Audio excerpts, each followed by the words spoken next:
Pemirsa, maraknya kasus kekerasan yang terjadi di Indonesia menjadi persoalan dan tanda tanya besar. Mengapa fenomena ini rasanya tak pernah absen dari catatan hukum dan perkara yang dilakukan ataupun dialami oleh seluruh lapisan, baik masyarakat biasa, petinggi, dan kalangan berdasi, publik figur hingga pemuka agama sekalipun. Dewasa ini, kasus kekerasan telah memasuki transformasi fase yang lebih kompleks lagi, baik melalui caranya hingga media yang digunakan. Secara sosial, tindak kekerasan yang terjadi di masyarakat menjadi sebuah problem sosial yang dapat terwujud melalui berbagai bentuk, mulai dari penganiayaan, seksual harassment, pembunuhan, kekerasan mental, dan lainnya, baik yang secara fisik maupun non-fisik.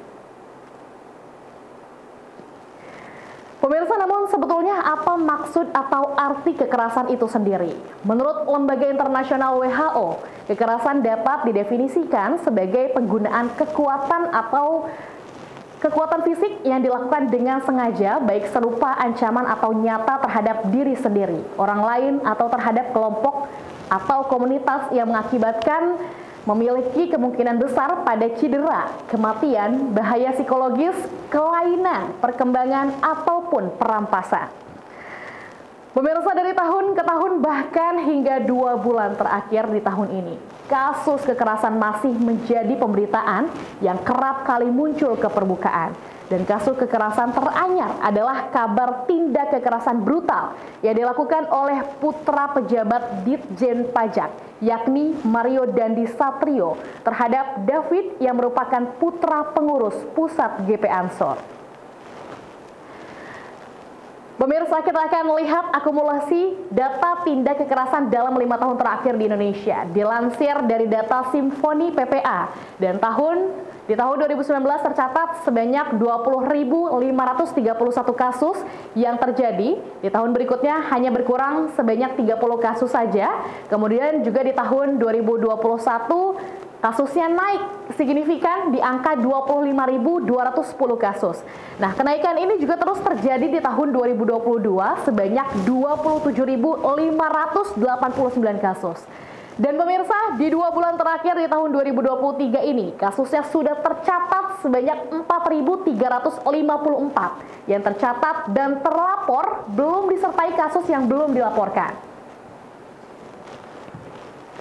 Sementara pemirsa, jika dirinci lagi data spesifiknya, jumlah korban kekerasan ini rentan dan didominasi oleh kalangan perempuan dari tahun ke tahun.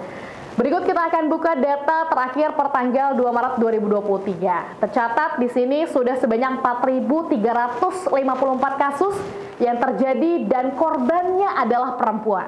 Dengan persentase usia 0 sampai 5 tahun sebanyak 5,7%, 6 sampai 12 tahun di angka 14,8%, 13 sampai 17 tahun di angka 30%, 18 sampai 24 tahun 13,1%, 25 sampai 44 tahun menjadi yang terbanyak, yaitu 30,2%. Usia 45 sampai 59 tahun juga 5,5%. Di sini juga pemirsa yang bahkan juga dialami oleh kalangan lanjut usia di rentang usia 60 tahun ke atas sebanyak 0,6%. Sedangkan untuk persentase terjadinya tindak kekerasan itu sendiri, menurut persentase lokasi, tindak kekerasan ini kerap terjadi di kalangan pelajar dengan tingkat persentase 37,7% dan sebanyak 31,6% dialami oleh pelajar tingkat SLTA yang menempati urutan teratas. Selanjutnya pemirsa, kita akan lihat deretan teratas kasus kekerasan yang terjadi di Indonesia. Terhitung dari tahun 2021, di sini pemirsa hingga tahun 2023 ini. Di tahun 2021 diberitakan kasus perundungan dan kekerasan seksual yang dialami oleh salah satu pegawai KPI berinisial MS. Kemudian juga kekerasan seksual yang dialami oleh seorang mahasiswi Unbrau, Novia Widiasari, yang dipaksa melakukan aborsi hingga berujung depresi dan bunuh diri. Kemudian kekerasan saat ospek yang dialami oleh mahasiswa Taruna Politeknik Ilmu Pelayaran.